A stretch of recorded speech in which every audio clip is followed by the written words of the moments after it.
নমস্কার, max video নতুন একটা ব্লগে আপনাদের সকলকে স্বাগত জানাই। আজ 27 নভেম্বর, বুধবার। এখন বাজে সকাল 8:30। এখন থেকে আমি আমার আজকের ব্লগটা শুরু করছি। তুলতুল এই 5-7 মিনিট আগেই ঘুম থেকে উঠলো। আর ঘুম থেকে ওঠার পর ওকে গরম জল খাইয়ে ব্রাশ করিয়ে হাত মুখটা ধুয়ে মুছিয়ে দিলাম। আর এবার ব্রেকফাস্ট করিয়ে দেব। আজকে তুলতুলের জন্য ব্রেকফাস্টে বানিয়েছি সব রকম সবজি আর ড্রাই ফ্রুটস দিয়ে উপমা। আর আমিও সকালের সমস্ত কাজকর্ম সেরে স্নান পুজো করেই কিছুক্ষণ আগেই উঠলাম। আজকে সকালে আমি আমার জন্য ব্রেকফাস্টটাও বানিয়ে নিয়েছি। এখানে আছে রুটি আর এখানে আছে ঘুগনি। আর তুলতুলের জন্য আজকে লাঞ্চে দিয়েছি ছোট ছোট দুটো পরোটা আর তার সাথে আলু ভাজা। এই যেভাবে দিচ্ছি ঠিক সেভাবেই ফিরবে। হয়তো আলু ভাজাটা ওই একটা দুটো খেতে পারে। মাঝে মাঝে ভাবি লাঞ্চ দেব না, খুব রাগ হয়ে যায়। আর তারপরে ভাবি যে সবাই যখন একসাথে খাবে তখন সকলের খাওয়া দেখে হয়তো ও খাবে, তাই নানা রকম খাবার বানিয়ে দিই ঠিকই, কিন্তু ওই সে একই পরিস্থিতি। আর এবার একটা ছোটোখাটো যুদ্ধ চলবে। তুলতুলকে ব্রেকফাস্টটা করিয়ে তারপরে আমি এ ঘরের বিছানাপত্র সব গোছাবো। হাই মায়, এসো। তখন তুলতুলকে ব্রেকফাস্ট করিয়ে এ ঘরের বিছানাপত্র গুছিয়ে রেখে বালিশ, পাশ বালিশ, কম্বল এগুলো সব রোদে দিলাম। আর এখন আমি আর তুলতুল দুজনেই স্কুলে যাওয়ার জন্য রেডি হয়ে গেছি। চল, হ্যাঁ চল, ওটা নিয়ে চলো, নিচে রেখে দেব। সময় মতো তুলতুলকে স্কুলে পৌঁছে দিয়ে আমি কিছুক্ষণ আগেই বাড়ি ফিরলাম। বাড়ি ফিরে হাত মুখ ধুয়ে ড্রেসটা চেঞ্জ করে এখানে আমি আমার ব্রেকফাস্টটা নিয়ে নিয়েছি। নে, বসে বসে খা। আর এখন রোদে একটু বসবি, আর শুবি না, শুনতে পাচ্ছিস? তখন আমি ব্রেকফাস্ট সেরে এবার দুপুরের রান্নাটা বসাবো, তারই প্রস্তুতি পর্ব চলছে। তুলতুলের জন্য আজকে আলু আর পেঁপে দিয়ে ডিমের অমলেটের ঝোল করব। তো ডিমের অমলেটটা করে রেখেছি, আলু পেঁপে কেটে জলে ভিজিয়ে রেখেছি, পেঁয়াজ টমেটো কেটে নিয়েছি, আদা গ্রেট করে নিয়েছি, ছোট্ট একটা লঙ্কা নিয়ে নিয়েছি, আর এখন 2 টুকরো রসুন গ্রেট করে নেব। আর দুপুরে 3 জনের জন্য ভাত হবে, তো চালটা ভালো করে ধুয়ে ভিজিয়ে রেখেছি। আর আজকে দুপুরে আমি আমার জন্য এই কালো জিরে, কাঁচা লঙ্কা, পেঁয়াজ টমেটো দিয়ে একটু আলু সেদ্ধ মাখবো, তাই একটা আলু দেওয়া আছে। আর ধানিকে ডিম সেদ্ধ দিয়ে ভাত দেবো, তাই একটা ডিম দিয়েছি। আর আমি যখন খেতে বসবো তার আগে আমি আমার জন্য একটা ডিমের অমলেট ভেজে নেব। এই হলো আজকে আমাদের দুপুরের রান্না বান্না।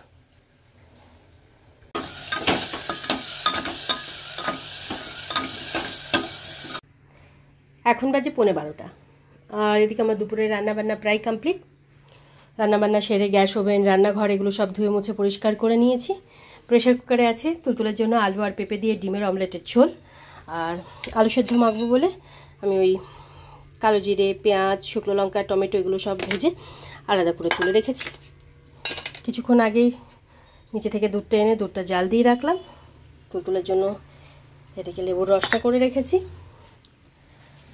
আর সকালে ওই কম্বল, বালিশ, তারপর পাশ বালিশ, তুলতুলের ক্যাথা এগুলো সব এখানে রোদে দিয়েছিলাম, সেগুলো সব ওখান থেকে এনে ভাঁজ করে বেডে রেখে দিয়েছি। আর এবার রেডি হয়ে যাব তুলতুলকে স্কুল থেকে আনতে।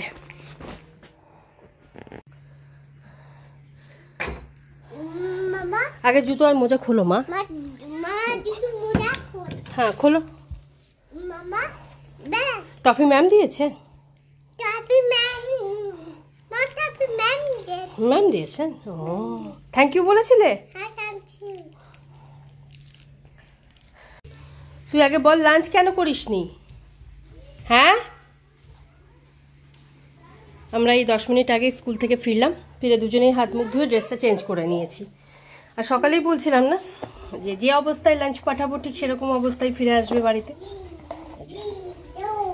ছোট ছোট দুটো পরোটা করে দিয়েছিলাম, একটা পরোটা তো হাতই দেয়নি, আর একটা পরোটা মানে একটু ছিঁড়েছে। এই যে,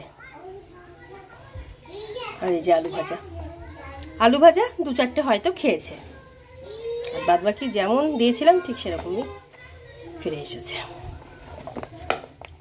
কি যে করবো একে নিয়ে।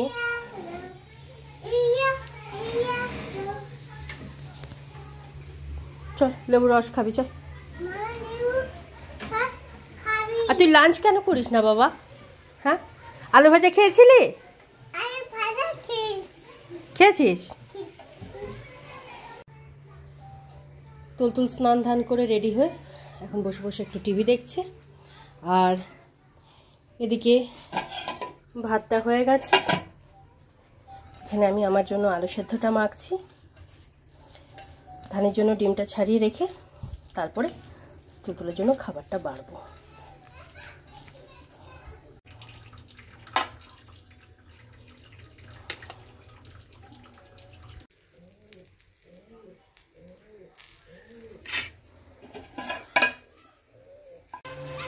এখন বাজে 2:50, আর আজকে 1:30টার মধ্যে তুলতুলের লাঞ্চ কমপ্লিট হয়ে গেছিলো। লাঞ্চের পর তুলতুলের হাত মুখটা ভালো করে ধুয়ে মুছিয়ে ওকে ঘুম পাড়ানোর জন্য বেডে নিয়ে গেলাম। আর এই 1:45-2 নাগাদ তুলতুল আজকে ঘুমালো। ওকে ঘুম পাড়িয়ে ধানিকে খেতে দিয়ে আমার প্রতিদিনের এদিকে যে সমস্ত কাজগুলো থাকে সেগুলো সব সেরে এখানে আমি আমার জন্য ডিমের অমলেটটা ভেজে নিয়ে খাবারটা বেড়ে নিয়েছি। ভাত, কালো জিরে, শুকনো লঙ্কা, পেঁয়াজ দিয়ে আলু সেদ্ধ মাখা আর ডিমের অমলেট, তার সাথে একটু নুন নিয়ে নিয়েছি। এখন বাজে 3:25, আর তখন আমি লাঞ্চ করে লাঞ্চের পর আমার প্রতিদিনের যে টুকিটাকি কাজকর্মগুলো থাকে সেগুলো সব সেরে এই সবে মাত্র উঠলাম। আর গতকালকের মতন আজকেও সোফাতে শোবো বলে বালিশ, কম্বল এগুলো সব নিয়ে এসেছি। আর দিদি 15-20 মিনিটের মধ্যেই কাজে চলে আসবে।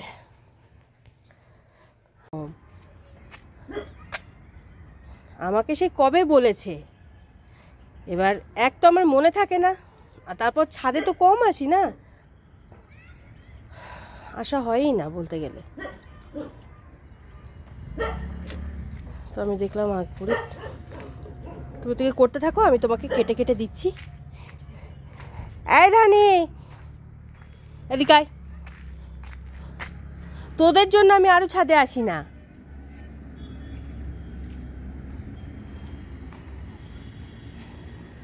চল, গুড ইভিনিং।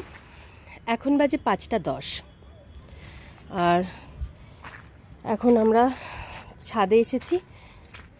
তুলতুলে বাবা অনেকদিন আগে এই চাবিগুলোতে কাপড় দিয়ে বেঁধে দিতে বলেছিলেন, তো মনেও থাকে না, আর ছাদে কম আসা হয়।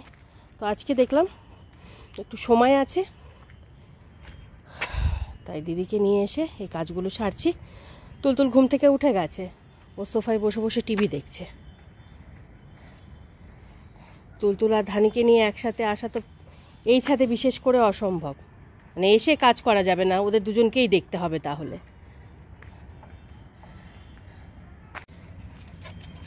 ধানি পুরো ছাদ নোংরা করছিস কিন্তু। এখন বাজে 6:55, আর তখন ছাদে ওই কাজগুলো সারতে 10-15 মিনিট মতন সময় লেগেছিল।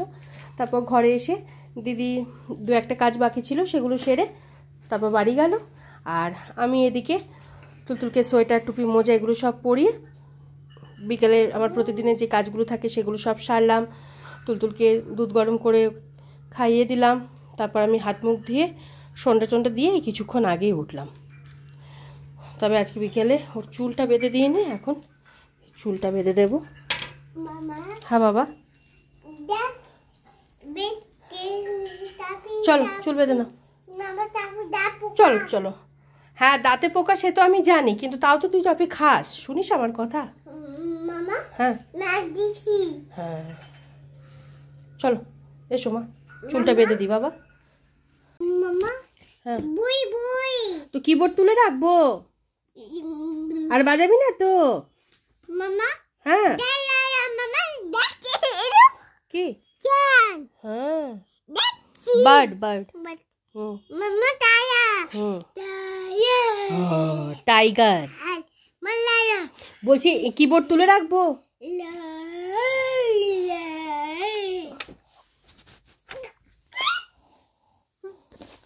চল আমি টেবিলটা নিয়ে আসি। টেবিলটা নিয়ে আসছি। হ্যাঁ মামা, পড়ে যাবি কিন্তু বাবা, সাবধানে।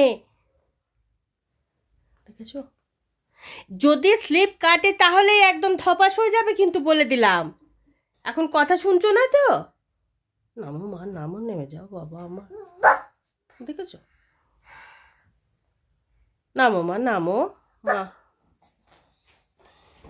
এখন বাজে 9:20, আর সন্ধ্যাবেলা তখন তুলতুলকে চুলটা বেঁধে দিয়ে আমার কিচেনে 2-1 কাজ ছিল, সেগুলো সব সেরে গতকালকের মতন আজকেও তুলতুল আর আমি দুজনে মিলে একটু কিবোর্ডটা নিয়ে বসেছিলাম।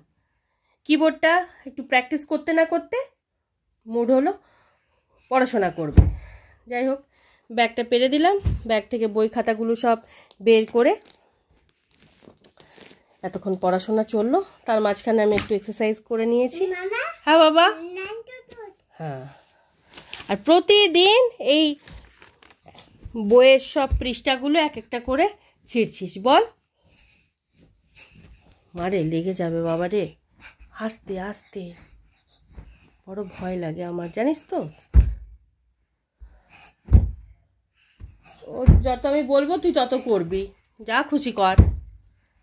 লেগে গেলে কিন্তু আমি তার উপর মারবো। হ্যাঁ, দেখেছো, দেখো দেখি,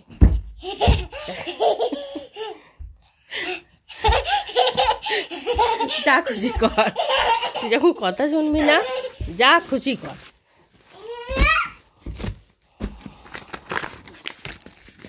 আর এখন আমি যাব রাতের রান্নাবান্না সারতে। রাতের রান্নাবান্না বলতে ওই তুলতুল ধানের জন্য রুটি করব।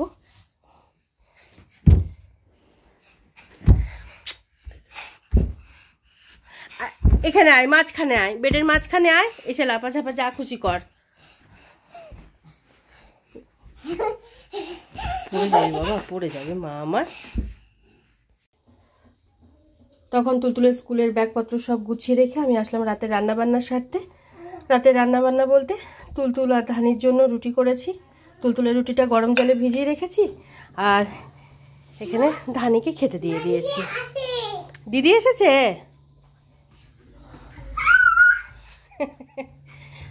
দিদি এসেছে, ওই দেখি তো, দিদি এসেছে, দিদি এসেছে। হ্যাঁ, দিদি এসেছে, চলো। এখন বাজে 11:30, আর তখন তুলতুল আর ধানির জন্য রুটি বানিয়ে তুলতুলের রুটিটা গরম জলে ভিজিয়ে রেখে ধানিকে খেতে দিয়ে দিয়েছিলাম। আর তার কিছুক্ষণ পর তুলতুলের বড় মা আর ছোট দিদি আসলো। তো তুলতুল বড় মা আর ছোট দিদির সাথে খেলা করছিল, সেই ফাঁকে আমি এই ঘরে এসে রাতের বিছানাপত্রটা করে আরও 2-1 কাজ ছিল সেগুলো সব সেরে কিচেনে গিয়ে দুধ গরম করে ওকে দুধ রুটিটুকু খাইয়ে দিলাম। তুলতুল আজকে বড় মা ছোট দিদির সাথে গল্প করতে করতে টিভি দেখতে দেখতে ডিনার সেরেছে। ডিনারের পর তুলতুলের বড় মার ছোট দিদি ঘরে গেল, আর তুলতুলের রাতের প্রতিদিনের যে কাজগুলো থাকে সেগুলো সব সেরে তারপর ওকে ঘুম পাড়ানোর জন্য বেডে নিয়ে আসলাম।